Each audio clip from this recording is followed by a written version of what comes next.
Breaking news, it tempers again. Everybody's mad online. Parliament's debating while the comment section's losing minds. Protests in the streets tonight, banners in the rain. Tommy grabs the microphone and tries to stay sane. Left side shouting, right side too. Everybody's certain that their headline's true, but somewhere in the noise another page. Welcome to Tommy Temper, where the facts get checked and the jokes get better. From Canada out to the world's wild weather, we talk it out, maybe laugh together. Yeah, the chaos rolls, but we still remember. Keep your cool with Tommy Temper. Convoys rolling, speeches fly, cameras everywhere.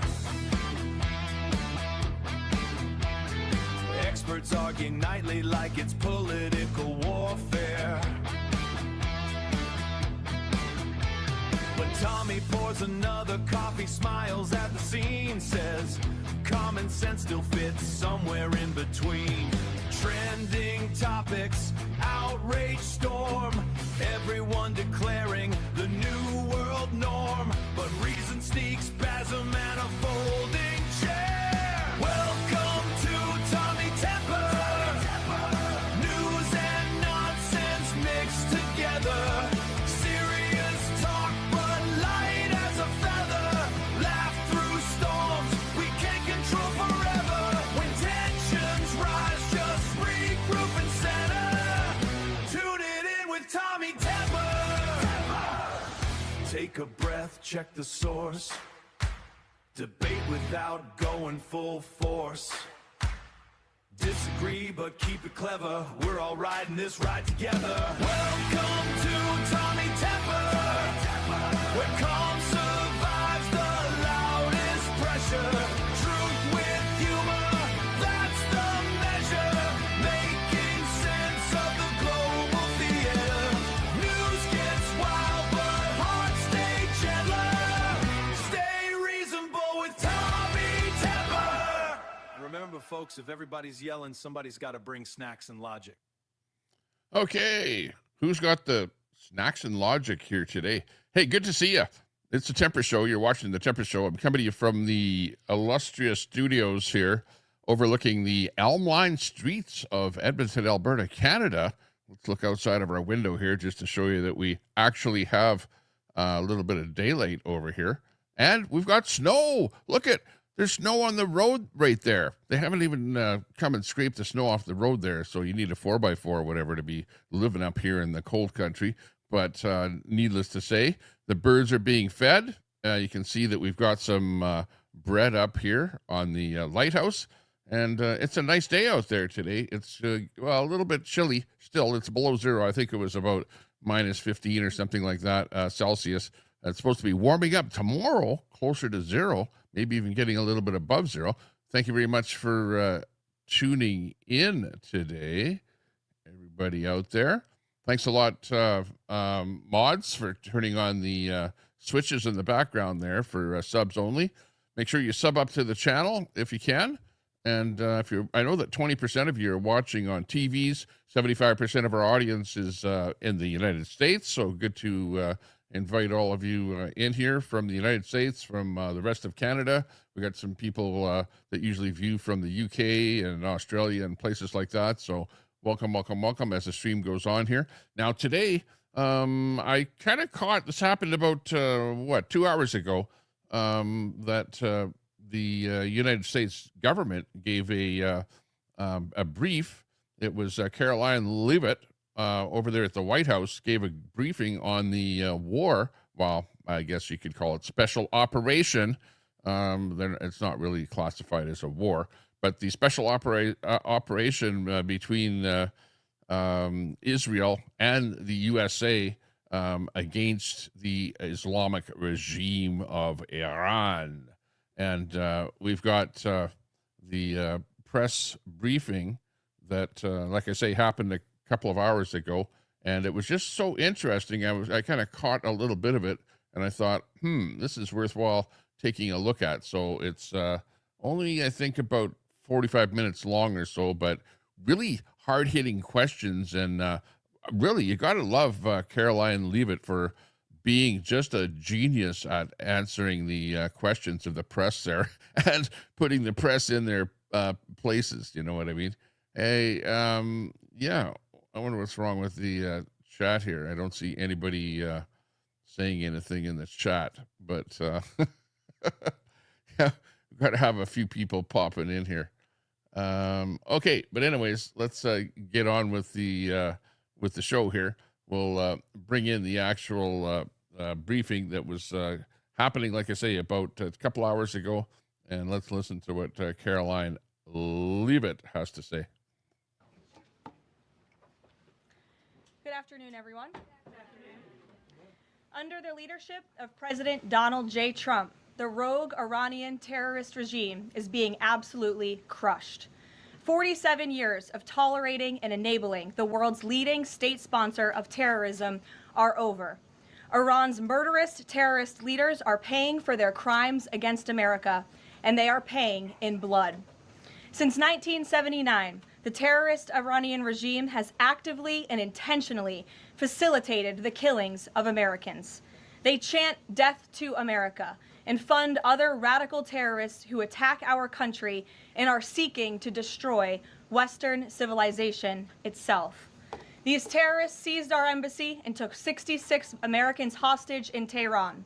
They slaughtered 241 U.S. service members with a truck bombing in Beirut. They killed and maimed hundreds of American service members in Iraq. And this is just a small fraction of their blood-soaked record. Prior leaders have been too weak and ineffective to address this threat. Some, like Barack Hussein Obama, even sent pallets of cash that ultimately financed this terrorist crusade against the United States and our people, while signing stupid and naive deals that put Iran on the path of developing nuclear bombs. After years of endless appeasement and empty statements from politicians on both sides of the political aisle in this town, President Trump is finally the man of action. President Trump is holding these monsters accountable and permanently extinguishing their nuclear ambitions. Future generations of Americans will look to this moment as the moment where the specter of a nuclear armed Iran ended. At the beginning of Operation Epic Fury, launched last weekend, President Trump laid out clear objectives to the American people on what the U.S. military seeks to accomplish through these major combat operations. Number one, destroy the regime's deadly ballistic missiles and completely raze their missile industry to the ground. Number two, annihilate the Iranian regime's navy. And so far, we have destroyed more than 20 Iranian ships, including their top submarine last night, using a torpedo for the first time since World War II. There is not a single... Actually, yeah, that was the big news today, that they used a torpedo from a submarine to blast away a military vessel that was in, I think, open, not really in Iranian waters, but in open waters. So that was pretty big. Not happened since World War II. Single Iranian ship underway in the Arabian Gulf, Strait of Hormuz, or the Gulf of Oman. Number three, Operation Epic Fury will ensure the regime's terrorist proxies in the region can no longer destabilize the region or the free world and attack our armed forces. And thus far, Iran's proxies are hardly putting up a fight. Number four, this mission will guarantee that Iran can never obtain a nuclear weapon. It's safe to say that thus far, Operation Epic Fury has been a resounding success. American forces have struck more than 2,000 targets, destroying hundreds and hundreds of ballistic missiles, launchers, and drones. As the Department of War said this morning, we expect to have complete and total dominance over Iranian airspace in the coming hours, clearing the skies for our brave warriors to continue achieving these noble and long sought-after objectives. There's been a lot of misreporting and intellectual dishonesty from the American media on why President Trump decided to launch this operation. So let me remind you, Operation Midnight Hammer, which took place last June, obliterated Iran's 3 major nuclear sites. Yet the terrorist Iranian regime has remained fully committed to rebuilding its nuclear program. That's right. Exactly. I remember that happening where the states, along with Israel, went in there and hammered their nuclear facilities that they were working on. Basically, a lot of that stuff is underground, where they've got centrifuges and they're, concentrating the nuclear product there in order to produce a bomb. And it doesn't matter what they do. They can bomb them and they go down there and they dig it out and they start doing the process all over again. And it's just plain never ending. And they are never going to stop trying to produce a nuclear weapon. How do we know this? Because Iran has pursued this path of war and violence despite President Trump dispatching 2 of his top and most trusted negotiators to engage in exhaustive and good faith negotiations to try and reach a deal. And the world knows this president's preference is always peace and diplomacy first. Look no further than the 8 additional global conflicts he has ended in the past year as proof. Unfortunately, the terrorist Iranian regime refused to negotiate in good faith. They chose this path of violence and destruction, and they are reaping the consequences of their horrible decision. The regime did what they always have done. They lied, they delayed, they tried to string the United States of America along. They wanted to buy themselves time to continue building ballistic missiles and other deadly weaponry that could harm our U.S. personnel and troops in the region, and to continue aggressively pursuing their unacceptable nuclear ambitions. U.S. negotiators... They absolutely are trying to produce a nuclear weapon. Absolutely. They have said that they want to do that.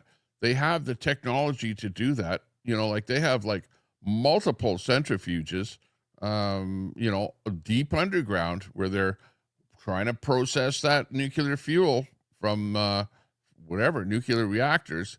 And right here where I live, the Iranians send their students over here to go to the University of Alberta, to the university. And you know what courses they're taking in the university? Nuclear sciences, okay, to brush up on the nuclear technology. What, are they building a whole bunch of power plants in Iran? I don't think so. Tyson offered to lift crippling sanctions on Iran and even provide nuclear fuel to Iran at no cost to support a civil nuclear power program. They additionally had the opportunity to accept U.S. support as an investor in potential projects to develop peaceful nuclear energy together under a mutually agreed upon framework. Yet in response, Iran would have to forfeit their enrichment capacity once and for all. But Iran rejected. They accepted none of these generous and unprecedented offers by the United States. Simply put, they refused to say yes to peace. And their refusal made clear that their #1 priority was building a nuclear weapon with which to threaten the United States of America. Again, the country they have been chanting death to for nearly 5 decades. Let me state this again clearly. Iran rejected the path of peace because the terrorists in charge of this regime wanted to build nuclear weapons to use against Americans and our allies. President Trump made the determination, a courageous determination and decision, that the path the United States was on with Iran had only one outcome: massive death and destruction at the hands of a nuclear-armed terroristic regime. That path of death and destruction and threats against the American people have ended with Operation Epic Fury. Operation Epic Fury has... The problem with the Islamic regime in Iran is that they have vocally said what they want to do. They want to take over the world. They want to control everything. They want to nuke. They repeatedly said death to America. What does that mean?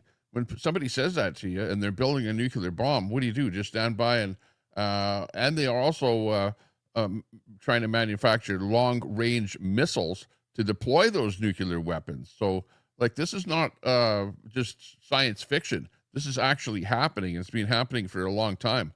And, it had to come to a head at some time. And, it has. And Trump has taken the bull by the horns where other presidents didn't want to do anything. So, you can complain all day long about what he's done, but what do? Sit back and wait for a bomb to hit New York or something? I don't think so. forged a new path that will better ensure the security of the United States and our people. The terrorists made a bet that President Trump would be like many of his predecessors, that he would just talk and he would refuse to enforce his clear red lines. But that has proven to be a catastrophic error in judgment. When President Trump makes a threat, and I have reiterated that threat many times from this podium to all of you over the past year, President Trump does not bluff. The president's words are backed up by the mightiest warriors in the world who possess the most sophisticated capabilities this world has ever known. 49 and counting of the most senior Iranian regime leaders, including the supreme leader, have already been wiped off the face of the earth.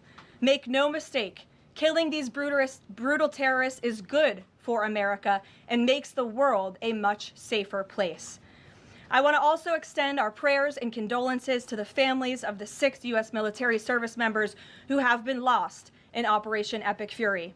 These heroes represent the very best among us. They laid down their lives in defense of our country, and we will never forget their legacy or their sacrifice. Yeah, like that's one thing that you have to think about is that, what Trump is doing is costing American lives. He knew that would happen. Everybody knew that. That's what happens when you enter into a conflict with another country, when there's bombs going off and stuff like that. So, people are dying, but, what do? Do you wait for them to have the bomb and to start bombing big cities and to where you have thousands and thousands of people dying? Or do you, nip it in the bud, as they say? I think that Trump is probably doing the right thing. Plus, the people in Iran have been oppressed for 40 years by the regime, and enough is enough. The president said, "We grieve for these American patriots and their families as we continue the righteous mission for which they gave their lives." President Trump intends to attend the dignified transfer of these American heroes to stand in grief alongside their families. I understand the Department of War is working on scheduling this transfer, and we will provide updates at the appropriate time. Finally, the Trump administration is also doing everything within our power to protect Americans in harm's way. Since the launch of Operation Epic Fury, more than 17,500 Americans have safely returned home from the Middle East, with over 8,500 American citizens returning home to the United States just yesterday alone. If you are a U.S. citizen in the Middle East looking to return to the United States, the Secretary of State asks that you please register with the State Department at step.state.gov. The State Department will identify where you are and provide travel options directly to you. The administration is already rapidly chartering flights free of charge and booking commercial options, which we expect to become increasingly available as time goes on and the success of this mission further comes to fruition. I know the President and Secretary of State Rubio have been in touch as well with our allies in the region directly about this problem, making it clear that it is a priority of the United States of America to bring every American home. The Trump administration will not rest until every American is home safely and until the terrorist threat from Iran has been completely destroyed. With that, I'll take your questions. Eric, why don't you kick us off today? Thank you for being here. Caroline, thanks so much for having me. It's great to be here. Not As the you press. mentioned, Iran's regime, its leadership has largely been decimated. Do we have a sense right now of who is actually calling the shots in Iran? And we're also hearing reports that the Supreme Leader's son may be named his successor. Do you have any more information about that? I just had a quick follow-up as well. Sure. We've seen those reports as well, of course, and this is something that our intelligence agencies are closely monitoring and looking at. The truth is, we'll have to wait and see. The president has said repeatedly that the objectives of Operation Epic Fury are the 4 military objectives that I laid out for you previously: to destroy Iran's navy, to destroy their ballistic missile capacity, to ensure their proxies in the region can no longer harm Americans, and to also ensure that they can never obtain a nuclear weapon. As for what comes next for Iran, the president has said, of course, it's a good thing for the United States to want freedom for the Iranian people, and ultimately we hope that freedom rests in their hands. Caroline, we see the Arab and Muslim nations coming under fire as well. President Trump's vision for the region has been to bring the Arab and Muslim nations to the table together, Abraham Accords, obviously, with Israel. If this regime topples, could we see a new day in the region and really a new Middle East come out of this when the dust settles? Well, the greatest deterrent to true and long-lasting peace in the Middle East has always been the rogue Iranian terrorist regime. And our Arab and Gulf partners in the nation admit that, as well as, of course, our close friend and ally Israel. We have seen all of the Arab partners in the region come together during this time on the phone with President Trump, many of them commending him for this bold and brave action. You know, that's a good point. Look at how many other countries where that are right close by Iran, where they have allowed the United States to have bases, you know, and embassies and things like that. You know, there's all of those countries where you see Iran attacking, you know, are pretty much because they're like in bed with the United States. They like the United States. They like the protection of the United States. You know, the only country, it seems, that doesn't have an American base in it, a military base, is Iran, which of course is the one that's causing all the trouble in the Middle East. Terrorist cells all over the place. They're funding stuff like crazy. They're supplying drones over to Russia to fight the Ukraine, nefarious stuff like that. They're not helping out anybody at all. They're just facilitating more war in the whole region. Protect American troops and our bases in the region that are housed in many of these Arab and Gulf states. And I know that many of these regional partners are contributing their air defense capabilities as well. Jordan, Bahrain, Saudi Arabia, the UAE, Qatar, Kuwait, and the president continues to be engaged with all of them. Welcome. Garrett. There you go. Humor me. Axios, I think, was the first to report this morning this phone call between the president and Prime Minister Netanyahu, saying that Netanyahu had given the U.S. this information about where the Ayatollah would be and that he'd be with his deputies on Saturday. How important was that information in the president making the decision to strike where and when he did? I think it was important with respect to the timeline, but I think the president, prior to that phone call, had a good feeling that the Iranian regime was going to strike the United States assets and our personnel in the region. And the president was faced with a choice. Does the United States of America use our military and our capabilities to strike first, to take out this threat that has been threatening our country and our people for 47 years, or is he going to, as commander-in-chief, sit back and watch as the rogue Iranian regime attacks our people in the region? That's obviously an unacceptable I just have to go and get a package. It got delivered to my door. Choice there is unacceptable to the president, which is why he made this decision. As for where the Ayatollah was going to be, that obviously had an impact on the timeline of the operation, but not quite the president's decision in its entirety. And then on the way the public is viewing this, we were sitting here last week. I asked you if the president was going to make this a big part of the State of the Union, if he felt like he had to sell the possibility that he'd do strikes like this. We're now 5 days on. He hasn't done kind of the traditional speech to the nation part of it. Does the president believe the country supports the actions that he's taken so far in Iran? I think he does, and I think the president knows the country is smart enough to read past many of the fake news headlines produced by people in this room that this action was unjustifiable. Again, this is a rogue terrorist regime that has been threatening the United States, our allies, and our people for 47 years. And the American people are smart enough to know that. And they've also been smart enough to listen to the president himself, not just over the past year in this second term, but during his first term as president, and also for the past 40 years of his life. This is a president who has been remarkably consistent on this issue, that Iran can never obtain a nuclear weapon. And the president tried peace through diplomacy, exhaustively and extensively. He and his team gave it their best go, and the president ultimately came to the determination that peace was not a pursuable path. The Iranian regime, they want death, they want destruction, they want to kill Americans, and that's unacceptable to this president. It's intolerable to him as commander-in-chief. Jackie. Thank you, Caroline. Obviously seen the update from the State Department on the 17,500 Americans that have already come back, including some 8,000 just yesterday. There are still 6,000 that are looking to get out, as I understand it. And just in the context of what you just told Garrett about the president's decision on a timeline, if he had decided to do this strike before receiving, the specific intelligence about the meeting on Saturday, should there have been more done in advance of the strikes to try to get those Americans in the region resources and information to get home before day 3 of the war? There was many signs put out by the State Department, and I wish that everyone in this room would report on them. The Secretary of State issued level 4 travel advisories dating back to January for many of these countries in the region. On January 14th, the U.S. mission to Saudi Arabia advised personnel and Americans to exercise increased caution and limit non-essential travel to any military installations. On February 11th, the U.S. Department of State Consular Affairs shared a list of countries with level 4 do not travel advisories. You can't be much more clear than that. Do not travel to these following countries. On February 23rd, the U.S. Embassy in Lebanon ordered non-emergency government personnel and family members to leave Lebanon due to safety risks, and we helped them do that.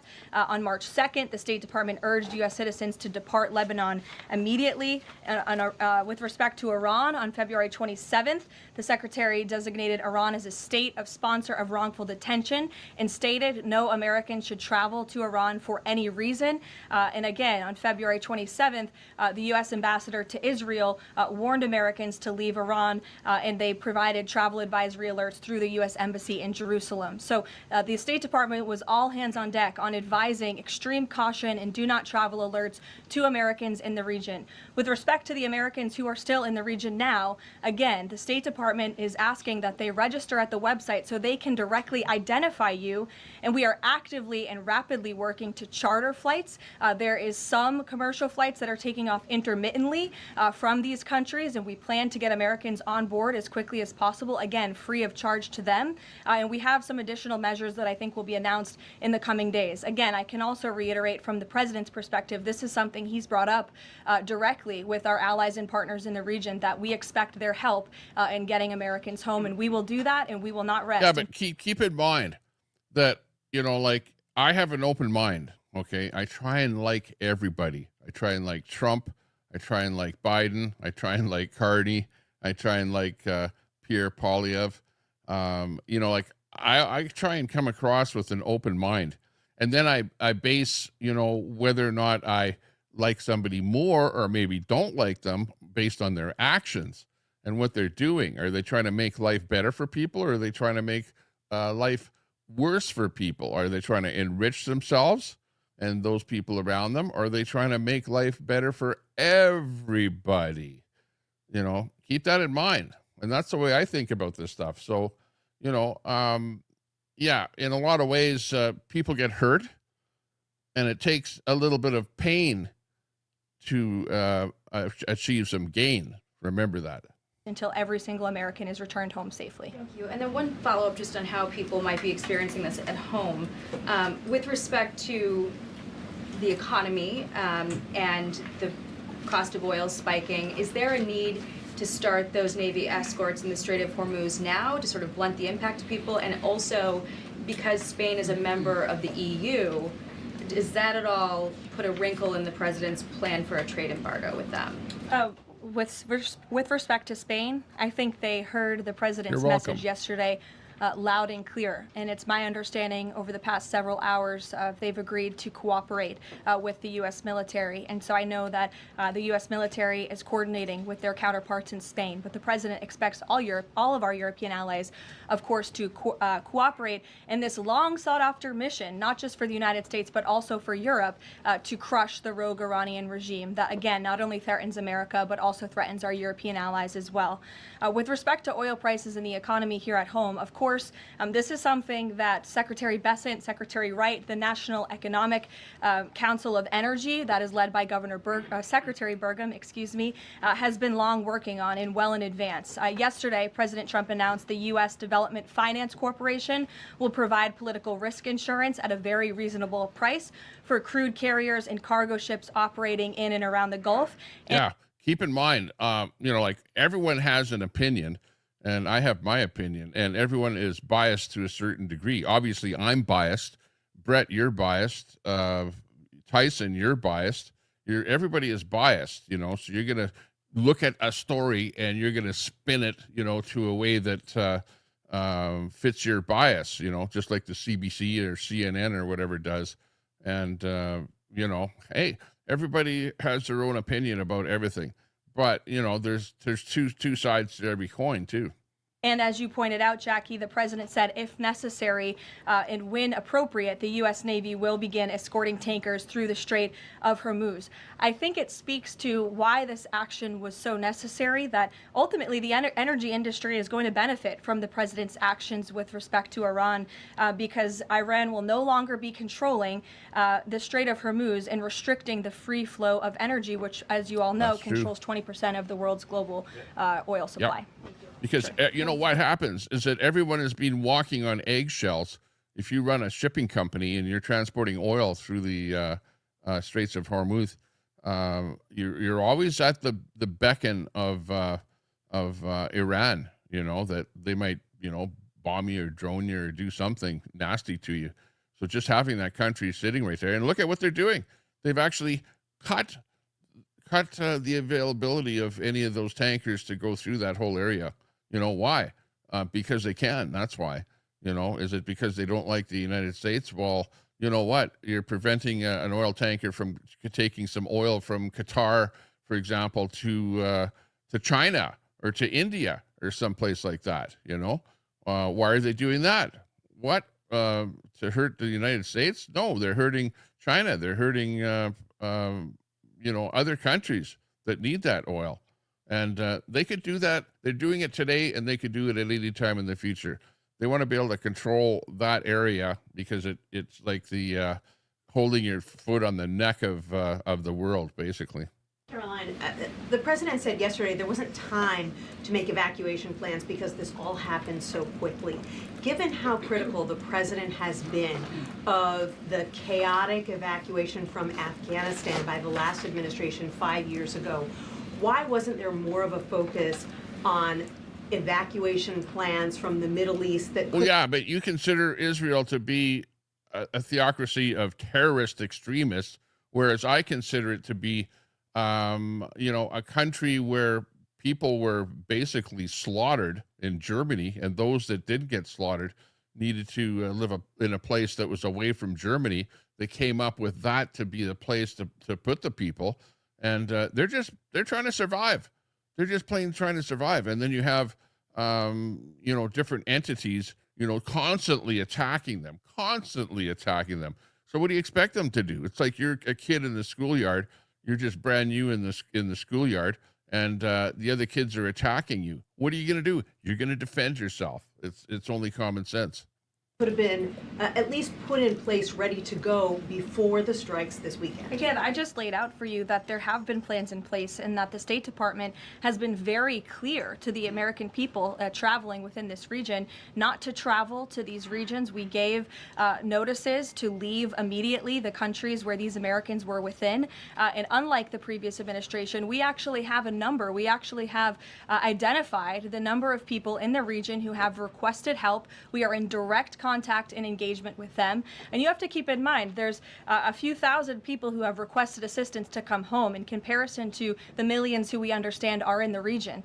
So we will help every single American who wants to come home if they're making that request of the State Department. Americans who called the State Department hotline as recently as last night were being told, we can't help you, you have to make your own plans. Well, the line was updated, and I expect every single person in this room to report on that accurately so that information can be relayed appropriately to your audiences and to the American people. I think as journalists, you all have a responsibility to let them know that the line has been updated accordingly with the proper guidance, because I saw many people in this room very quick to do selfie videos with the line yesterday, but not so quick to report on the corrected message today. So that is something the administration quickly worked to address, and we have fixed that problem. However, we're also pointing to people to the website, again, to register so that we know exactly where you are. So when there are commercial flights moving into that area, when there are chartered flights moving into that area, we can get Americans on planes as quickly as possible. Do you have any details on how many charter flights have been able to get out of the region so far with Americans on board? I don't have an exact count for you, but I know that we're working on chartering many flights. As soon as we were doing it yesterday, we're doing it again today. And you should not expect us to detail exactly when these flights are taking off for obvious reasons. Yeah. The Iranians have Security. shown that You they don't are want to not tell going the to Iranians. hesitate to target civilians in the region, which is completely intolerable. But for safety and security reasons, we're not going to be broadcasting when flights full of Americans are going to be taking off, obviously. Danny. At the top there, you said that the Iranian regime is being absolutely crushed. Can you explicitly say then whether or not regime change is a goal of President Trump's operation? The goals of this operation have been made very clear, Danny, Yeah, and the that's not president one has of the said them goals. in his speech when he launched this operation and released that video in the middle of the night to all of you and to the world. The stated military objectives of Operation Epic Fury are as follows: eliminate Iran's ballistic missile threat, destroy their naval capability, disrupt missile and drone production infrastructure, sever their pathway and end their pathway to nuclear weapons. And I can report, as you all saw from the Pentagon today, that thus far this operation has been remarkably successful. Again, we're moving towards complete and total control of Iranian airspace. We have continuous 24/7 strike operations ongoing. We've had more than 2,000 targets that have been struck, nearly 2,000 munitions have been employed. The first 24 hours of this campaign were described nearly as twice the scale of the 2003 shock and awe campaign. And we've seen that the enemy, the Iranian rogue regime, their retaliatory strikes against the United States and the threat reduction has reduced significantly. If you look at the Iranian ballistic missile launches, they're down 86% from day one levels. So while the United States military continues to increase its complete dominance over this rogue regime, they are weakening day by day. Brett, I'm sure you can find a rogue rabbi that, you know, is in favor of Palestine. Look, I go to those protests and I see Israelis supporting Palestinian protests and whatever. You know what I mean? Like, you'll if you search far and wide enough, you're going to find somebody that is against what's happening. But by far and large, I don't think if you ask the average Israeli, which I've never been to Israel, by the way, I tried to actually visit Israel, but I had to cross through Libya, and the leader of Libya did not let me into the country because I was North American, right? And he didn't allow any North Americans into Libya. So that was Gaddafi. And well, he met his maker. So, you know, because he didn't let me into the country, he ended up, yeah, paying the price. I didn't make it happen, but it pissed me off that I had to detour and not be able to cut across there. Actually, where we wanted to go was Israel and to Egypt. So he foiled my plans to be able to visit those two countries. But if you were to ask, I would imagine the average Israeli, they don't want to see their country dismantled and them have to start all over again by being a refugee in some other country. Like, come on. Like, what is. Just, you know, we have to try and work with where we are today, okay, and not try and, you know, snuff people out or displace them or anything else. Try and work with where we are today and make peace with all the peoples in the world. Change is not a phrase that you would want to use. Again, Operation Epic Fury, I just detailed the goals and objectives. And isn't it funny how sometimes you have to go to war to make peace, right? Look at the Second World War, because you get a rogue guy that goes berserk and decides to, you know, build up a military or whatever and try and take over areas or countries and stuff like that. And you have to go in there and you have to fight them in order to make peace. Of this very quickly. But obviously, as the president has said numerous times, do we want to see Iran being led by a rogue terrorist regime? No, of course not. So any day the United States of America is taking out a terrorist is a good day for our country and a good day for our people. So getting that point, And, you know, you can have your opinion. You can say, well, Iran is not a terrorist country.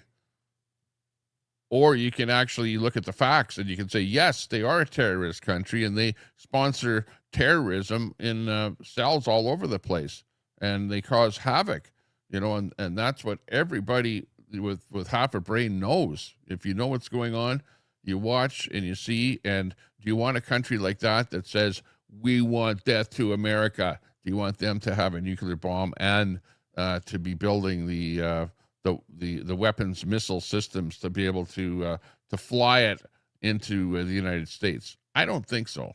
that you just make about the United States wouldn't mind seeing the government overthrown. Certainly President Trump has talked about wanting to see Iranians overthrow the government. Has the president considered at all kind of how he views a U.S. role, if any, in Iran post-conflict? I think it's something the president is actively considering and discussing with his advisors and his national security team. But again, right now, the focus, minute by minute, hour by hour, day by day, is on ensuring the quick and effective success of Operation Epic.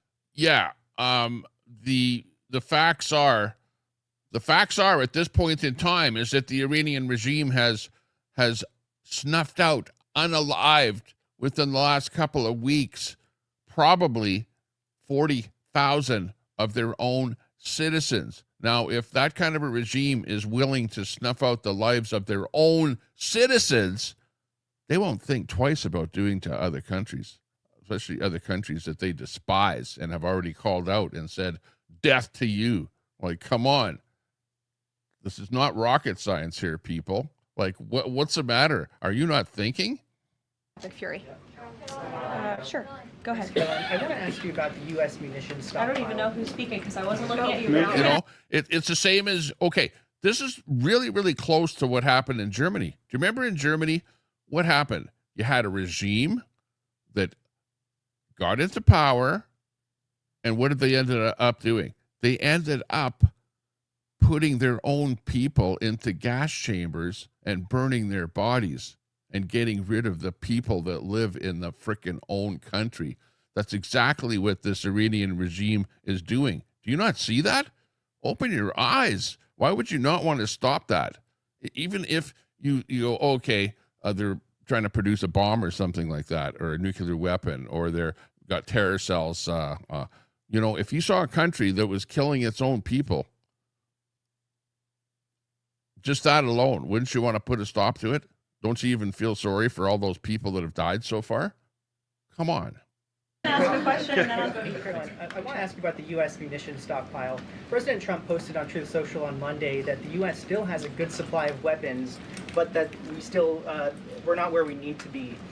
What does he mean by that? And does President Trump then want to ask on Congress to pass a supplemental to increase funding for missile interceptor systems like the ones being used to defend U.S. bases in the Middle East from Iranian missiles?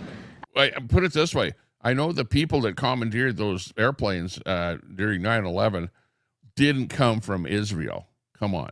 I don't have any updates for you on congressional asks from the president. As you know, under this president, we have significantly increased our defense budget, which is a good thing for the United States, for our national security, and for protecting our homeland. With respect to munitions, ammunition, weapon stockpiles, the United States of America has more than enough capability to not only successfully execute Operation Epic Fury, but to go much further. And we have weapon stockpiles in places that many people in this world don't even know about. However, the president in that post was pointing out that unfortunately we had a very stupid and incompetent leader in this White House for 4 years who gave away many of our best weapons for nothing, for free, to another country very far away by the name of Ukraine. So the president was pointing out how that was an unwise decision, but nevertheless, don't doubt the strength and the might of the American military.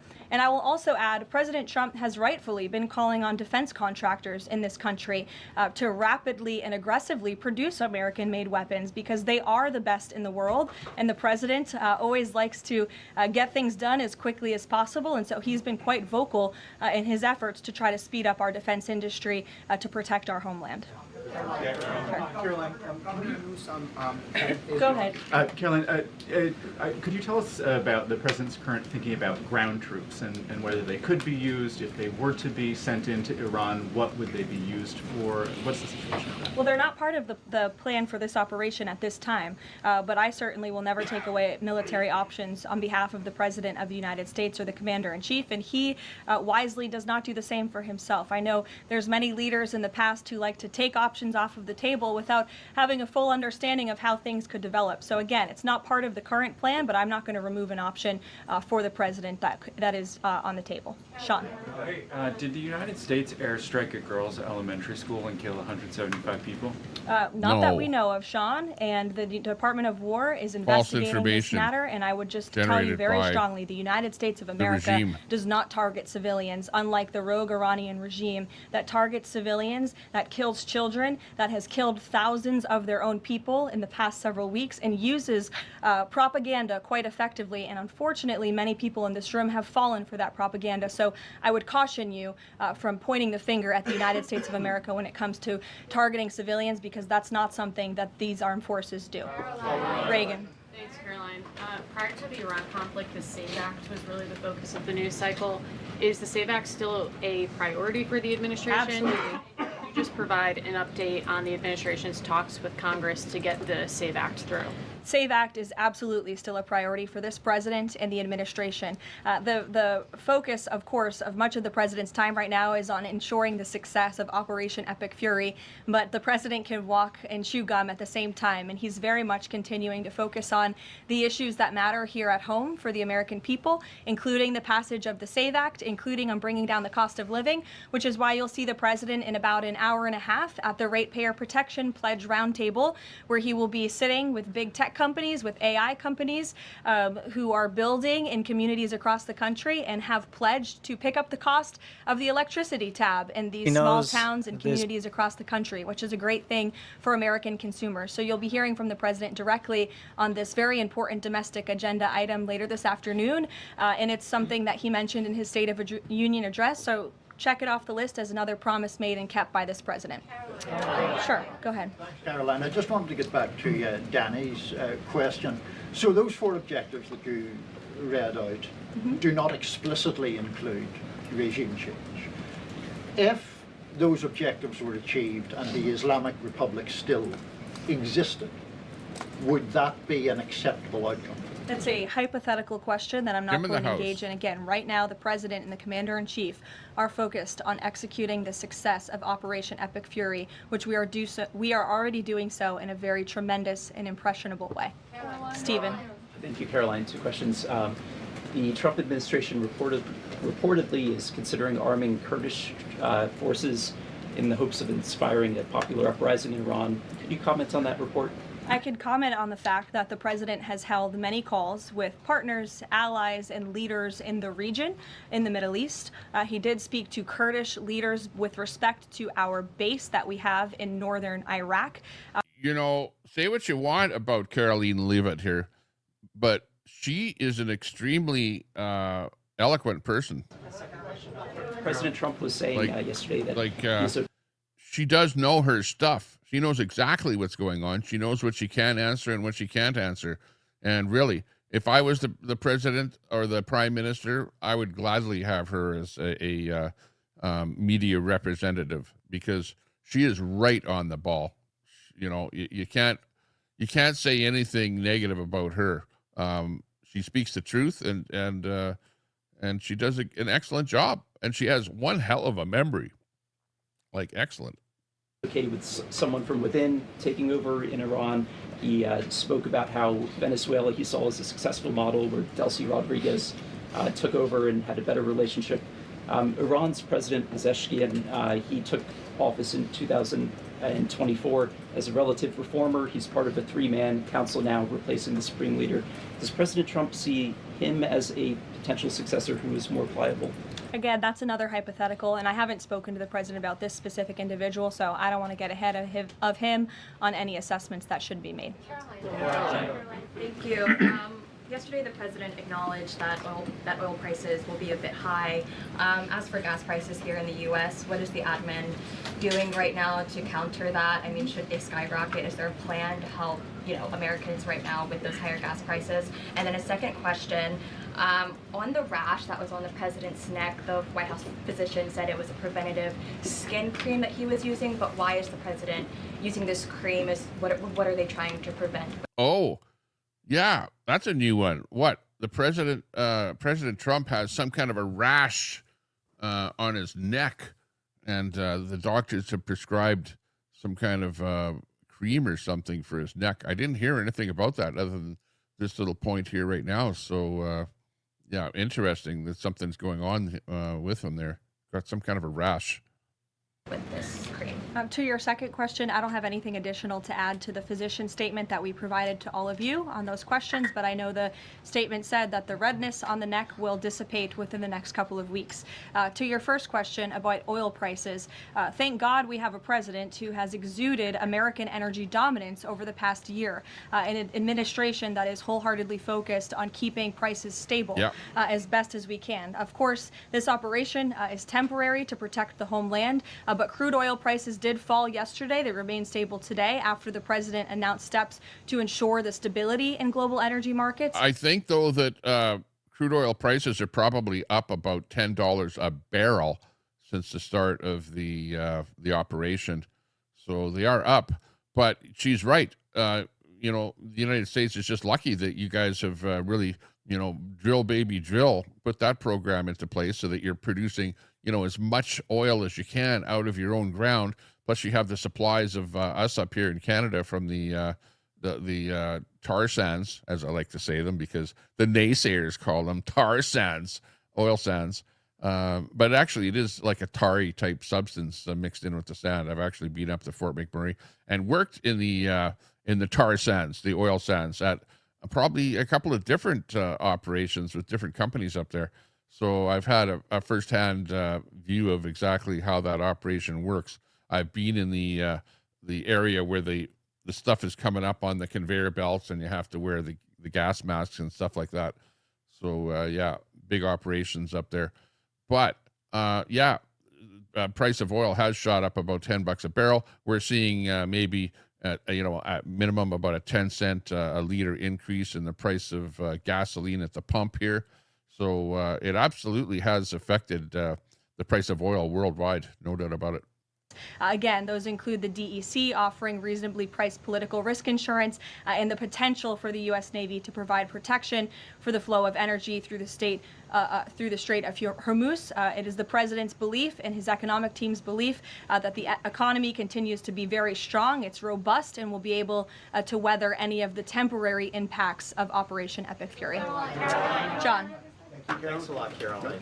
Just to follow up to that, the timeline for making the Strait of Hormuz safe for oil tankers to transport their oil through the strait, what is... You can't give a timeline on this because this is a fluid operation. Like, who knows how long it's going to take for, you know, it's like Russia taking over Ukraine, a 3-day war, you know? And meanwhile, 4 years later, it's still going on. I don't think that this will go on forever because Trump is hammering that country, hammering them with bombs. Same thing with Israel, to the point that they'll just have to go, you know, hey, we give up. They'll be coming out with their hands up. The regime leaders in that will all be going, okay, we give up. We give up. Eventually, that will happen if you hammer them enough. But we'll see what happens. But I don't think she can answer this question. Is that timeline, and what can the president do to speed up that timeline? I don't want to commit to a timeline, but certainly it's something that is being calculated actively by both the Department of War and the Department of Energy. They're working very closely. Both secretaries are in all of the briefings on this subject with the president, and this is, again, something they're monitoring. And if and when necessary, the United States Navy will provide assistance to escort oil tankers through the strait. Caroline. Sure, in the blue. Thank you, Caroline. You're not in blue, Andrew. Go ahead. Yeah, thank you. Well, I guess you are, sort of. The lady in blue.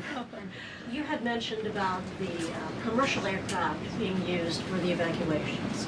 What about the use of military aircraft? Would that happen in conjunction with that or subsequent to? That is something that is definitely underway, and of course we're going to use that in conjunction. We want as many planes, whether they're chartered, commercial, or military, taking Americans out of the Middle East and returning them safely home. So yes. Andrew, go ahead.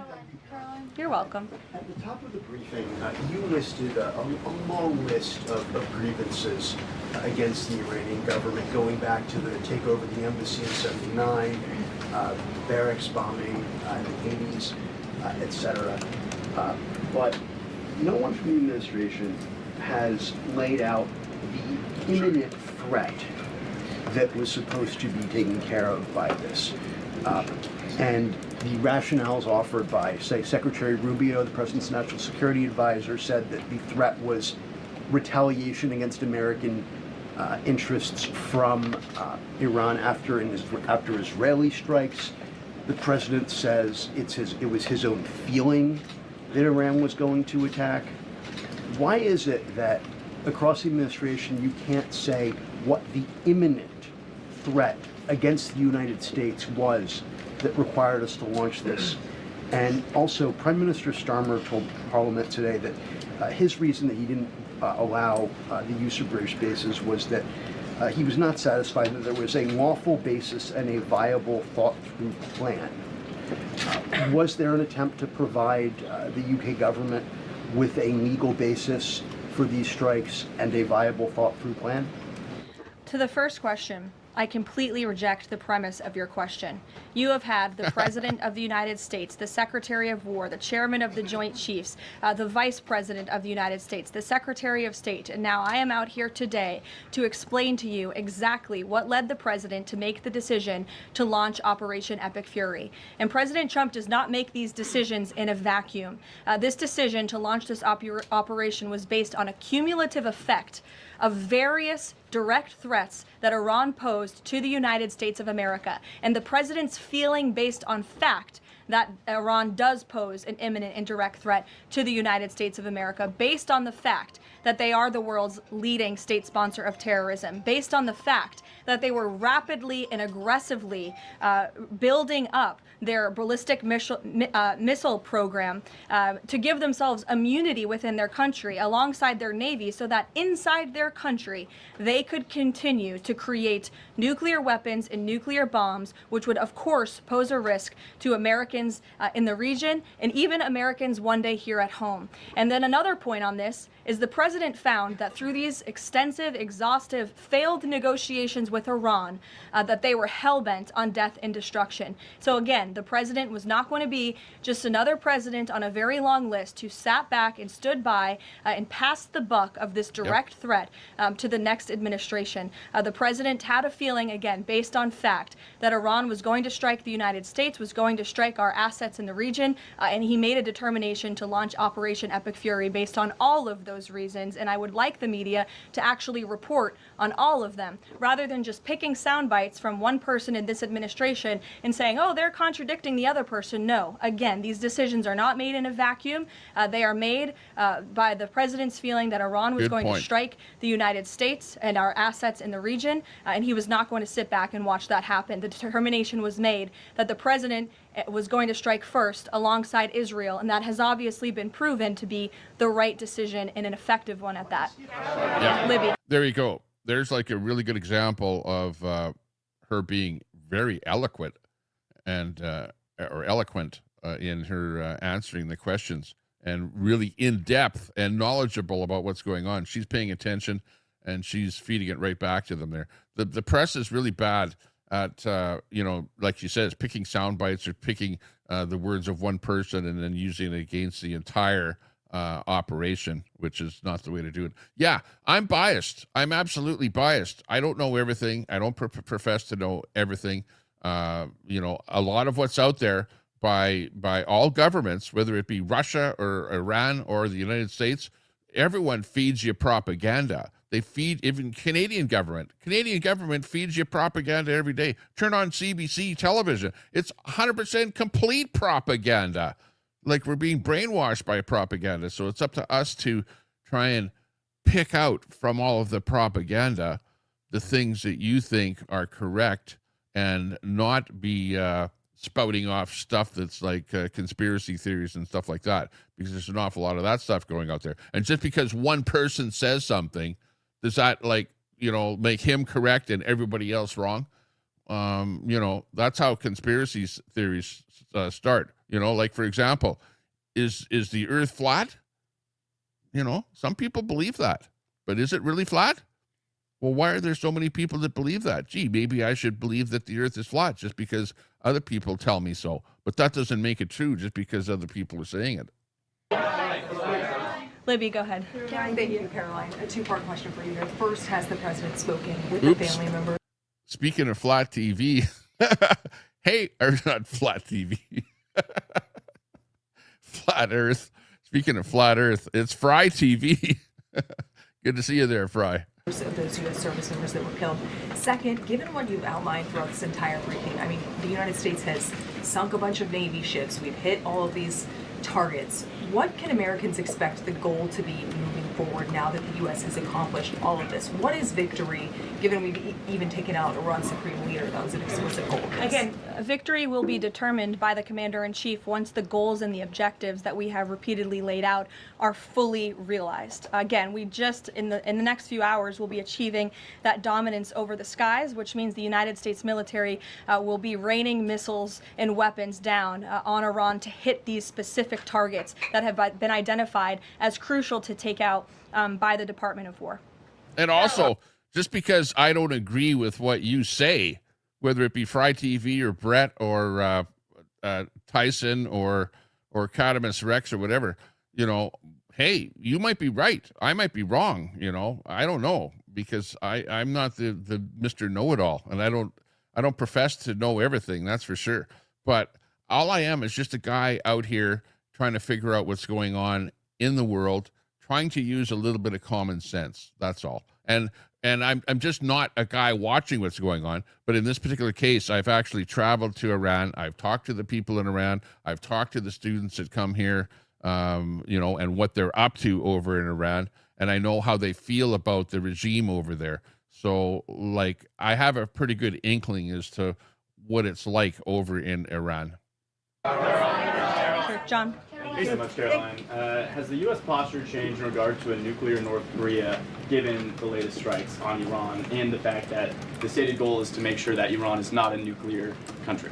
I don't have any change in position with respect to North Korea today. Thank you. A quick follow-up. There's been reports that Ali Khamenei's son has been elected as the next supreme leader. Does the administration think that he is a part of the same regime as his father? Would they like people in the country to rise up and get him out of power? There's reports he's been elected, or that he's assuming to be elected. He hasn't been one of the elected. likely options.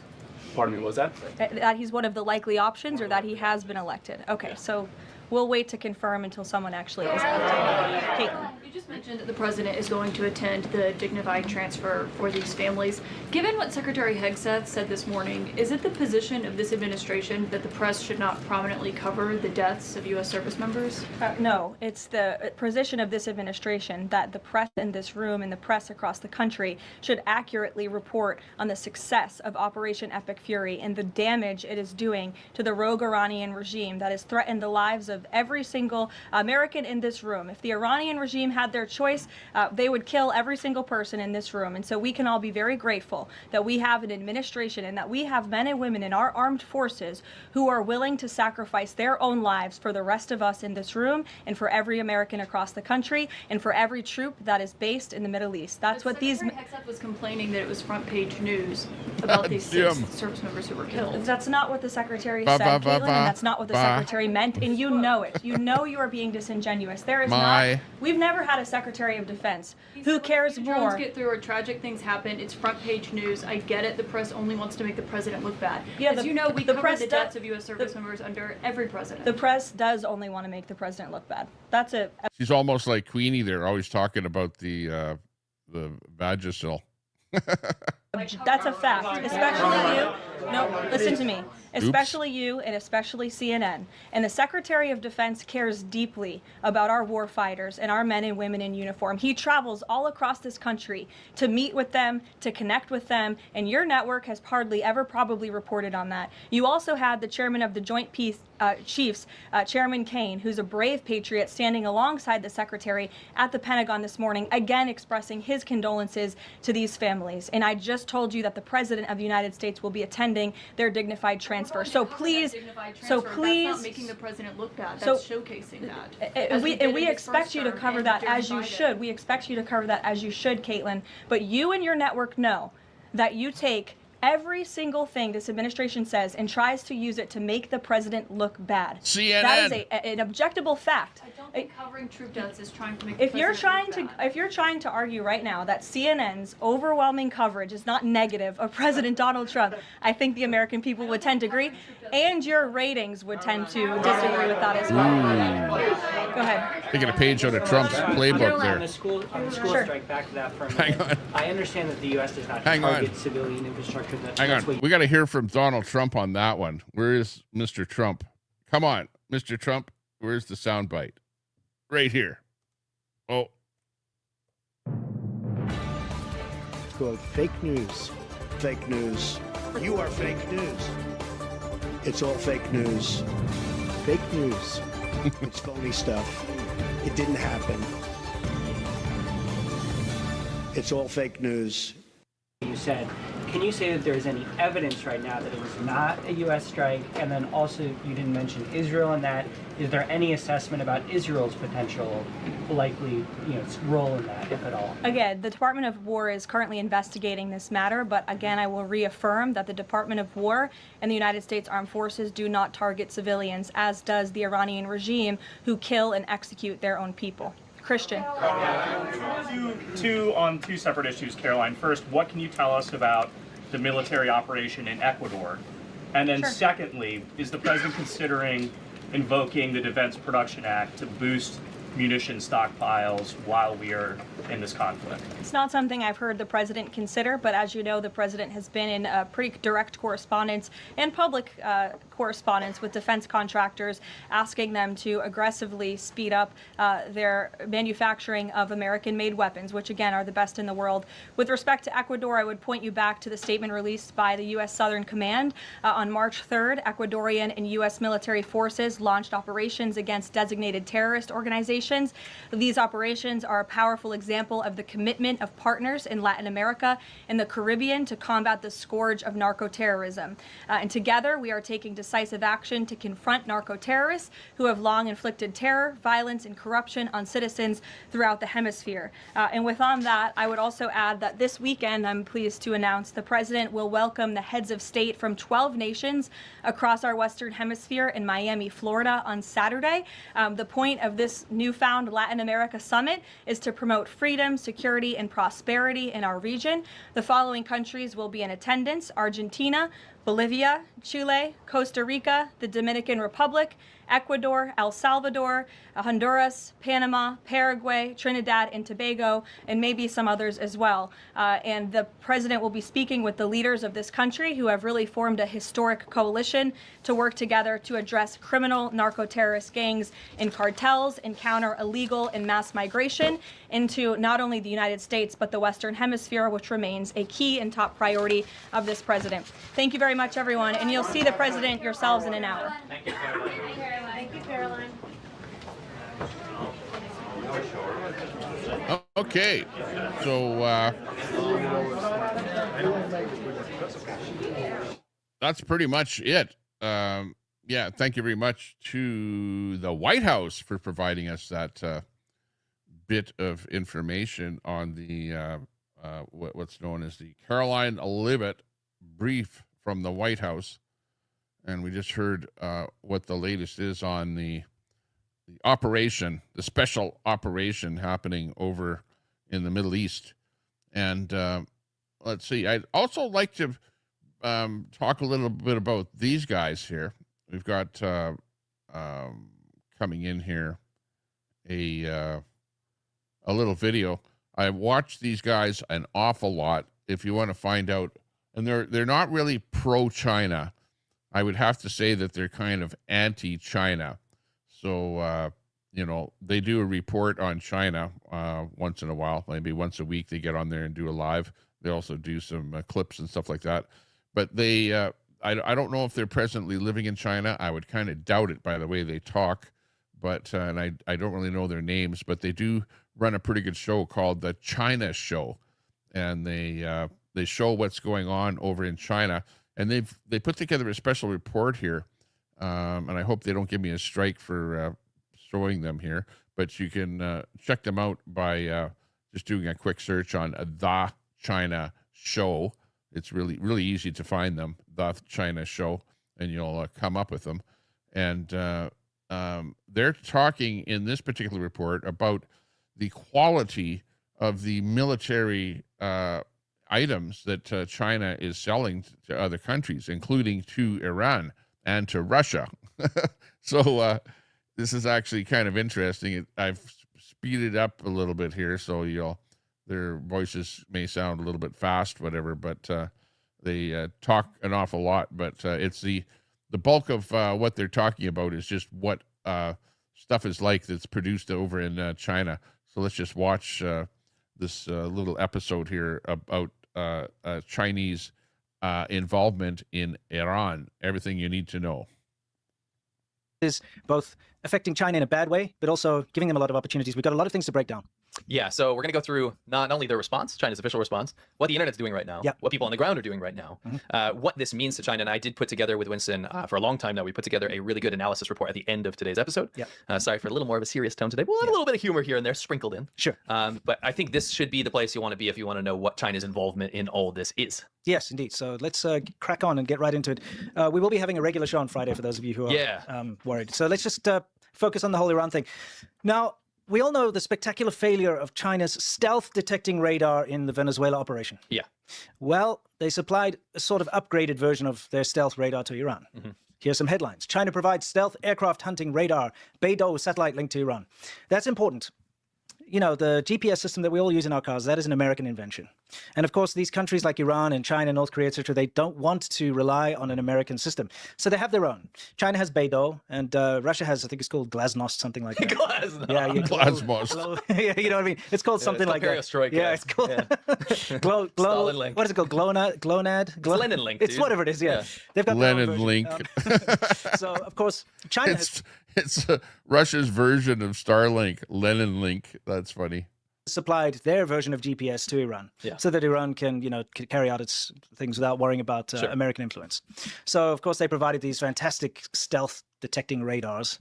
GLONAST is what it's called. I think it's called GLONAST. I think it's GLONAST. GLONAST. Yeah, exactly. So here, China arms Iran with 700-kilometer anti-stealth radar capable of tracking F-35 and B-2. The YLC-8B transfer redraws Middleeast air power balance. So, again, China flew cargo planes into Iran and supplied them with all kinds of air defense military vehicles and capabilities, so the radars. And here's another sort of glowing report over here where it just tells you how, this is obviously before the fact, how this is like changing from those everything. tanky news outlets. Exactly. Yeah, so China has stepped up its efforts to protect Iran from the US and Israel. You know, it just gives a whole thing about how they've supplied this, with this radar, they're untouchable, they'll know what's coming. You know, America doesn't stand a chance, that kind of This thing. is the kind of article you probably remove. But they don't. Yes. Because they make a million tweets a day, they'll forget about this one. And then Iran's sky is safe now with HQ-9B. Now, the HQ-9B is it's a surface-to-air missile type situation. What it's meant to do. Yeah, check these things out. Made by China. Surface-to-air missiles to take down, American missiles and stuff like that, drones and whatever. But this is produced by China, and they sold a bunch of these to Iraq, and also I think they had these in Venezuela as well. Obviously, is air defense, so it can intercept planes, it can intercept cruise missiles, things like that. Okay. So you have these positioned around Iran. They position them around all the important sites, so that when America attempts to fly in, first of all, they'll be detected by these amazing anti-stealth radars, and then afterwards, the Chinese air defense systems will be able to shoot down any incoming missiles and shoot down the incoming planes, that type of thing. Worked really well in Venezuela. Yeah, well, I'll tell you a little bit more about these HQ-9Bs in a minute. But these are just some of what China supplied Iran as far as like their high-tech military stuff is. So here on the left, we have, over there, my right, we have the HQ-9B, which is a Chinese derivative of the Russian S-300. Yeah, look there's the Russian one on the right and the Chinese new and improved version with white wheel tires, That's probably all they improved off of the Russian version. And of course, if it's a Chinese knockoff of a Russian product, it's got to be double bad. Come on. Fair, it has been modified a lot and apparently upgraded, but you'll find that all Chinese military hardware is a copy or a derivative of Soviet or American technology. Every single one. There's nothing homegrown. Gives me a little hope because usually copies are inferior to the original. I mean, they'll take a copy, like add extra features, you know. Sure, like a microphone for KTV. Yeah, there'll be something like that in there. Anyway, it has failed spectacularly. And within the first, and before we even get into that, this is from a couple of months ago. There was a program on Chinese TV where you have a defense expert coming in. 把以色列当人质，冲到了最前面。而且我觉得，如果说拿住了以色列，实际上对于美。 So you can actually see in the subtitles down there, it says F-22 or F-35. Iran has the capabilities to wipe out Israel in half an hour. So if America would... If they use the Chinese defense mechanisms there, then Iran will be able to wipe out Israel in half an hour. You know, like, come on. To attack Iran, you know, because of China's advanced technology detecting everything, Iran will be able to wipe out Israel in half an hour. So what this program was just Chinese propaganda for itself. Yes. Yeah. Basically to say because Brett, of there's our your propaganda amazing right military there. tech that we have so graciously offered Iran. Yeah. America stands no chance. Yeah, I mean, we've seen a lot of this blustering when it comes to, you know, Iran is their ally in China. They're constantly talking about how America doesn't dare attack Iran. They said the same to Venezuela. Yeah, actually, I ran. I think I found about 5 different pieces of Chinese state media during the Venezuela thing, right before the capture of Maduro, and China was going on and on running war game scenarios. Yeah, that's where the propaganda comes out. You know, like, don't dare attack us because we got the very best and we can protect ourselves, and then we'll do you in a half an hour. How America couldn't. Number one, they wouldn't dare come into Venezuela. Sure. Number 2, they couldn't because of Chinese radar. And again, correct. Wild failure on their part. Correct. So I wanted to teach you guys a little bit of Chinese colloquialisms here. If we take a look at this picture over here, on the left side is a B-2 bomber, and on the right side is a 2B. And in Chinese, RB means idiot. That's like slang for idiot. You call someone an RB. Yeah. So anyway, just thought I'd throw that in. RB, 2B, yeah, B2. Chinese colloquialisms. You should go RB. You can say that. She was an RB in that scenario. Yes. Let's go back to those HQ-9Bs. Those amazing, you know, air defense systems that China supplied Iran. Well, they failed, and 3 of them were destroyed in the first hour of the attack. This is great for the setup, kind of like if there's future conflict with China, we're kind of seeing in real time some of their weapons and defense systems just fail. You see that? The HQ-9B systems China supplied to Iran, 3 were destroyed in the first hour, and after that they didn't really shoot down anything. Look at that. They also failed in Pakistan during Operation Sindhu. In front of us, which is giving, I think, other people that were very intimidated by China, I think like regional powers like Japan and stuff, can look at this kind of thing and go, whoa, maybe it's not that good. You know, unfortunately, China's using this example as a great test bed because they are currently scouring every piece of data they can find from this conflict to try and, you know, fix the problems they have with their military hardware and also to rethink their way of doing, you know, war scenarios and so on. So China is learning a lot from this current conflict. For sure. I mean, it is probably a net positive. Yeah, for them. But you know what? These particular HQ-9Bs failed in Pakistan as well during Operation Sindoor. And so it just proves that these high-tech Chinese anti-aircraft air defense systems are garbage. Yeah. This is the second time they failed. And of course, the radar is garbage because it failed in Venezuela and now it's failed in Iran too. Remember, we're picking this up from the China show. These guys are great. I really like watching them. They've done stuff in the past about exploding cars, exploding e-bikes, you know, like all kind of stuff like that, like with lots of video and stuff like that from China. They scour the internet over in China for sources of the stuff that they put out here. Really great guys, great broadcast. You got to watch them. What escaped the attention of the Chinese internet, by the way? Oh, really? Yeah. Interesting. Strangely enough. So just showing a bit of B-roll in the background. They have been making these mock-ups of what the radars can actually be used for. Chinese medicine. The Chinese radar is so bad that they have to multi-purpose it for other uses. Oh my God. There's its best use right there. Yeah. And Iran bought the Chinese radar. Oh my gosh. Yes. Wow. They're going to get in trouble. I think they're trying to be as anonymous as possible when doing this, but like they're basically saying it's great for like drying there's your grandma's underwear. It can't be used for anything else. I mean, yeah. I mean, that's a good use for it if it's not going to work. Yeah, Yeah. 100%. So, of course, it's a big loss of face for China. And a lot of nationalists who've been going like, America doesn't stand a chance against our high tech. We're living in the future. Our technology has surpassed America. That's been the narrative for the longest time. I'm sure if you go on Twitter or any social media right now, you'll see something. Oh, China's living in the future. They're so far ahead of us. Look at their lights in the buildings of the subway system.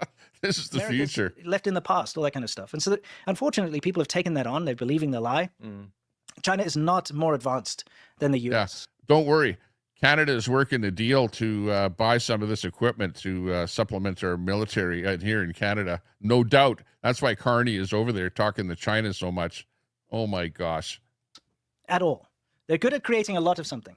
So you could say a leader in solar panels. Doesn't mean their solar panels are better, just they made more of them. And they're poor quality, and they fail a lot, that type of thing. So, when they say they're advanced, their radar is more advanced, well, the proof is in the pudding. And so far, in 2 major operations right now, they've failed dismally. And their anti-aircraft HQ-9B thingies are completely useless as well. Love to hear that. So, don't trust. Oh, no. Yeah. Oh, look. There's Khomeini down below there, and there's the Chinese air defense system. Really, maybe that's why the Americans were able to bomb him so easily, because they were using those Chinese air defense systems. Go figure. Yeah, the memes are strong. The memes are pretty strong. I put together a little funny thing here. I'll get us out of there. A F-22 is coming through the Chinese radar. Watch this guy.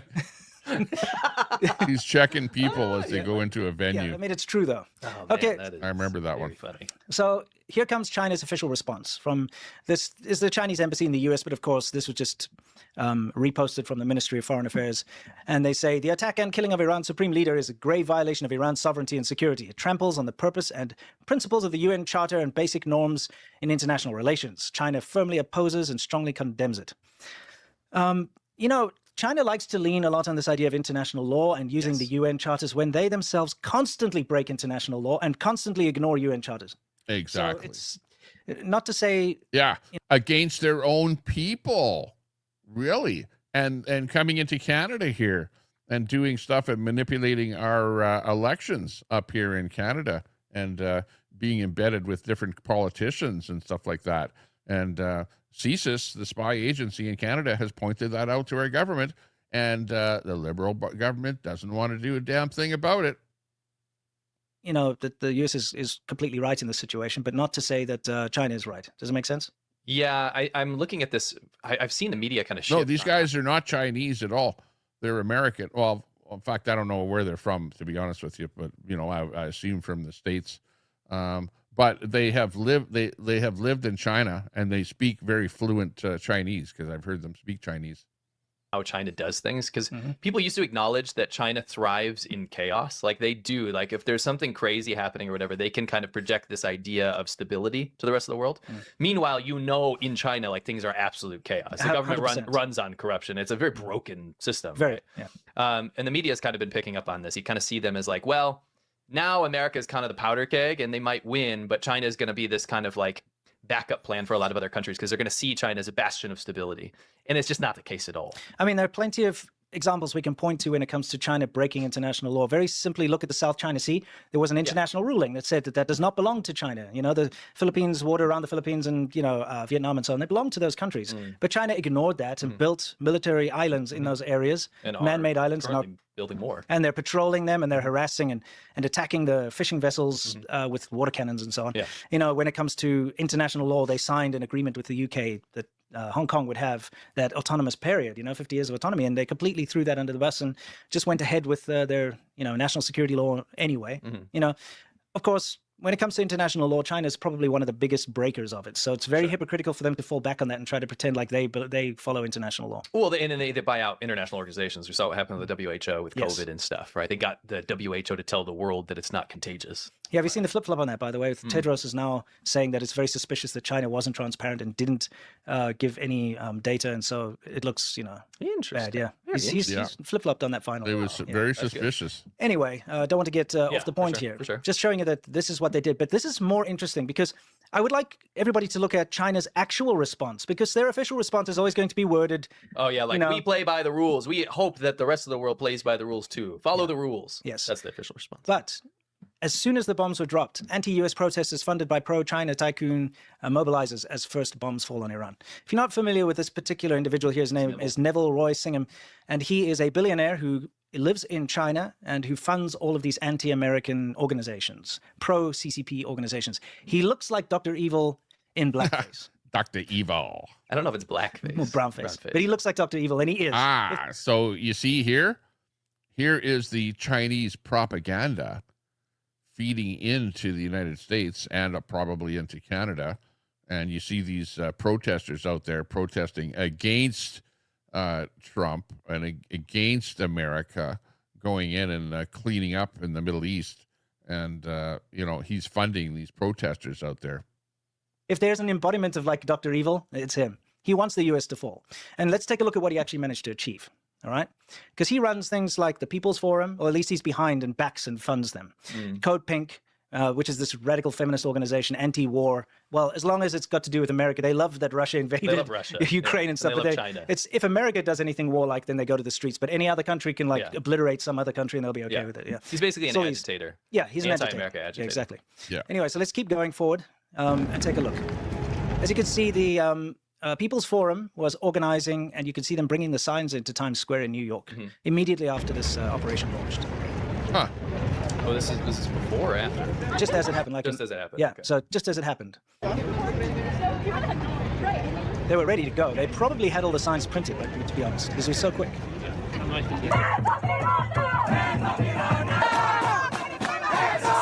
Yeah, do you see? It's the same thing. Yeah. So they immediately went to the streets. They got their hundreds of stooges that they paid to go out there and do like, hands off Iran now, hands off Iran now. I remember watching this protest, as a matter of fact, with these people with these printed signs, whatever. And look it all points back to this guy here being the guy that's funding it, the multi-billionaire. Come on. And not that long ago, when the Venezuela thing happened, they're running out doing hands off Venezuela, using the same signs. Can you see? Yeah. Exactly the same. So this is Code Pink founder who's married to Neville Roy Singham. Code Pink is another NGO that does a lot of agitation. China's not our enemy, and going out there and disrupting Congress and doing all these things everywhere. Kinko. And so they work together, obviously, and it's a funded thing from the CCP. But it's amazing that a lot of these protests that you see happening on U.S. soil, that's a real response from China. It's not organic. And of course, they will be organic. Of course, there are lots of people who legitimately are against any kind of war in the Middle East. But when you see shop printed signs like that, there's big money behind it. It's just not some guy in his basement making some kind of a sign. Like, come on. When you see these printed signs all over the place in the States at these protests, this stuff, you guys are being brainwashed by China and Russia and other entities that have big money and want to control you by controlling the protesters out there. The leftism runs deep in all this as well. East and any kind of American aggression or military intervention, whatever you want to call it. There are people that legitimately do that, but this is not. Right. These people's forums and so on that are funded by it's the Chinese propaganda department. Yeah, it's the Chinese propaganda. That is not legitimate. So when you go to Times Square and you see these guys jumping around with their signs, like banging a drum, that's China. Yeah, and this guy works for the Chinese propaganda. Exactly. Interesting. Wow. And the leftist Americans and Canadians are so gullible. You guys are just lapping this stuff up.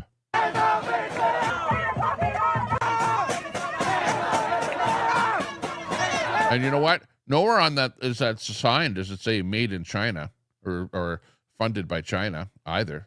He doesn't need that, but it's propaganda. He's pushing his propaganda and using the Antifa leftists and people like that to promote that propaganda. I mean, China's goal with that kind of stuff is to disrupt the U.S. It's to cause division in the U.S. It's to make the U.S. fail. Yes. That's why they do that. The fact that they've got it ready on demand. Yeah. That is wild. It was, as it happened, they sent them out. I think the House of Representatives, what is it called when you want someone to appear in court or whatever? And do you indict someone? I don't know. What is anyway, it? Subpoena someone? Yeah, they're looking for that dude. Yeah, the Neville Roy Singham. Yeah. Obviously failed to People appear. that have been connected to him have been going after us here at the China Show for many years now. In fact, even way back in 2019 is when they started like hardcore going after us. All those departments, yeah. And people connected directly that are in photographs with him that attacked us personally. You know, that, so we've got a lot of experience dealing with this crowd. Very bad crowd. And they're just there to sow division. Well, hang on. If these guys are being attacked and I'm restreaming and talking about these guys, I might very well have these Chinese police who are already, we know they're up here in Canada. We know they've got up in the oil sands, they're running AK-47s there, protecting the oil sands there at some Chinese installations up there. I'm kind of leaving myself vulnerable. I'm feeling a little bit scared here myself, even showing you guys this stuff. So I hope you enjoy it. Down the US. That's their whole point. Yes. But I wanted to show you something here, because this whole idea of paying for these protests and organizing these protests in America and abroad, they're not only for optics in America. In fact, a big portion of it is for optics in China. Yeah, so this is called dual use. Yeah. And so China will do this to sow division in the US. And then they have kind of this imagery of Americans that are on their side. Yes. I wanted to show you a little thing. Now, this is a little old. It's like probably about a month old or so. Yes. But what you're seeing here is a newspaper, but it's a children's newspaper, Xiaonianbao. So I guess that means like youth paper or child paper. I mean, you know, it's young years paper. Yeah. You know what I mean? It means It's some young guy. You don't have to translate every character. I know, but you know, I'm just trying to, it's meant for children. Yes. It's not meant for like a teenager. It's actually meant for children, like, you know, for 10, kids. 8-year-old kids going to read it, you know. 美国真的太坏了！哪里坏了？你这看的都什么？这不是阳光少年报吗？这个。 So it's a Xiaonianbao, and he's saying, look, America is so bad. He's saying to his dad. So his dad's like, why? What's going on? 美国都把其他国家的总统给抓走了。啊？什么情况？ Like he's got a little toy gun pointing at the stuff, by the way. Yeah. 美国已沦为世界上的霸凌者。啊！ So I just translated the little bit he was pointing to over there. It says, today's Venezuela, tomorrow it could be any country. Some countries are trembling with fear. Some Americans also criticize the United States. The United States has become a bully in the world. Like Venezuelans, many Americans took to the streets to protest U.S. military action, as shown in the picture, and called on the U.S. to release the Venezuelan president. That whole article, I read through it, and it's basically just saying America's so-called long arm interferes with, you know, it's just typical sort of communist rhetoric, you know, hegemony, blah, blah, blah. Yeah, all the buzzwords you can ever fit in a jar and throw off a cliff. Yeah. Anyway, so the whole point of this is you see the picture that they showed in that particular thing is from one of those organized protests. Yeah, makes sense. If I can just go back to it, you'll be able to see. You can see up there, it's Yeah. like no blood for oil or whatever. It's one of those organized paid for protests Wow. from China. So they get to, first of all, go and throw that out there and annoy the people in America and disrupt things, You know, and it's create like- dissent and get, you know, countrymen to fight It's like each they're other. preparing the children for eventual war with the United States by, you know, showing them how bad life is in the United States, and that even the people in the United States don't like what the president and what is happening in the country. And you can imagine with this new Iran thing here, they've got more fodder to feed the kids there. Unbelievable. And, you know, do a whole culture war thing. But then they can also put it in newspapers for children to see, look how bad America is. Even Americans are out there saying how bad America is, you know? So it's used for domestic and international propaganda. Yes. Yeah, just wanted to point that out. It's important. Yeah. Okay, let's move on. No. This is another headline. It says, Chinese state-run media promotes anti-Iran war protests organized by CCP-linked Singham network. China helps promote astroturfed far-left protests against the U.S. strikes on Iran through a financial network in league with infamous radical left financier and multimillionaire Neville Roy Singham. China has a lot at stake in the outcome of the conflict, which is what we're going to get into later. You've got a whole analysis of what they actually have at stake. Yep. I just wanted to point out a few things here. Immediately after the start of this weekend's U.S. military-led operation striking Iranian leadership and military sites, street protests opposing the conflict with Iran were quickly organized in New York City and nationwide by the leftist Act Now to Stop War and End Racism organization. What? Yeah, you know, when they know that works. If you throw out racism out there, like a lot of people just shut up or comply. So they've been using that for decades now. Yeah, just for a couple seconds, I want to harken back to the anti-Asian hate protests, which we were very much in support of. Yeah, it's a communist thing. If you're out there calling somebody a racist, you're probably a communist, you know? Yes. Of course, during that time around COVID, China wanted to deflect the blame away from itself as to where it came from. So what happened was they had these anti-Stop Asian Hate protests, which were fine. Yes. But then I would say within days, if not about a week into the protests, the protests got co-opted by the they were CCP. hijacked by Code Pink and others like that. So the people would hold up signs that said "Stop Asian Hate," and the other side of the sign that they passed out to the people would say "Stay out of China's affairs." Yeah, and China's not our enemy. China's not our enemy, and all of a sudden it became a political goal for them. And Yes. they knew that whatever is in the zeitgeist at the time, at that time it was racism. Yes. They know that people really care about that. It's a buzzword, right? Yeah. So if China can use that as leverage to get people to stop talking about COVID or get people to stop looking at China as the origin, not to go back to COVID again, but it's a technique that they know works. And we see them do this here now. It's too. a great example because they did equate anybody who would say that, hey, we need to look at the lab in Wuhan. They would say, you're racist against Chinese people if you say that. Half the people calling for that were Chinese people, by the way. I mean, it was incredibly telling because you had some anti-CCP. There are lots of Chinese diaspora who don't like the CCP. Or as Trump would say, China. Okay. Anyways, you can watch the rest of this report on the channel called The China Show. And if you need to be able to get there quickly, let me just drop a link to the report. I love these guys. I love watching them. Like I said, they're like anti-China. So, you have to kind of be in that camp, I think, to enjoy their stuff. And they don't just talk about politics, but they talk about China, right? That's primarily what their show is about. And they show what China does wrong, their things that fail, failures in their automobiles, how bad their cars are over there, how bad their e-bikes are, bridges and infrastructure in the country, stuff like that.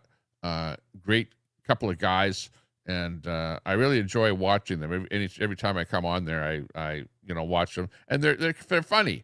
They're funny. They put out some stuff like you saw there with the laundry on the on the radar unit there, stuff like that. Okay, well, anyways, that's it for my show here today. I just thought I'd come on here and go over that Caroline Levitt briefing and maybe show you something else there. So I thought I'd pop that in there. I'll going to take a break here and shut it down for the day here. But thanks a lot for watching the stream. Do appreciate you popping in here.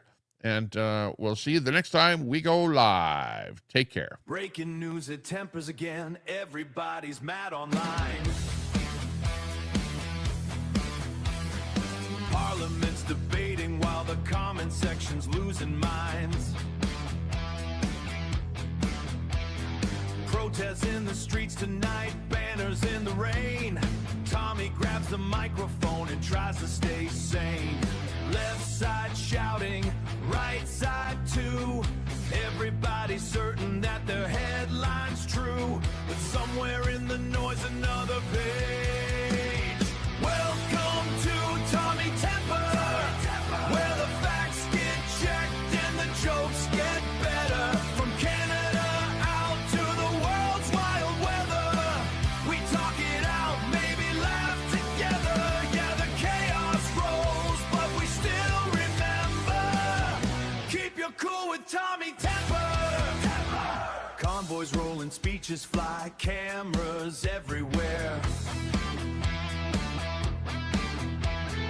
Experts arguing nightly like it's political warfare. But Tommy pours another coffee, smiles at the scene, says common sense still fits somewhere in between. Trending topics, outrage storm, everyone declaring the new world norm. But reason sneaks, spasm and a folding chair. Welcome to Tommy Temper. News and nonsense mixed together. Serious talk, but light as a feather. Laugh through storms, we can't control forever. When tensions rise, just regroup and center. Tune it in with Tommy Temper. Take a breath, check the source. Debate without going full force. Disagree, but keep it clever. We're all riding this ride together. Welcome to Tommy Temper, where calm survives the loudest pressure. Truth with humor, that's the measure. Making sense of the global theater. News gets wild, but hearts stay gentler. Stay reasonable with Tommy Temper. Folks, if everybody's yelling, somebody's got to bring snacks and logic. That's right. So next time, bring a donut and half a brain. See you later.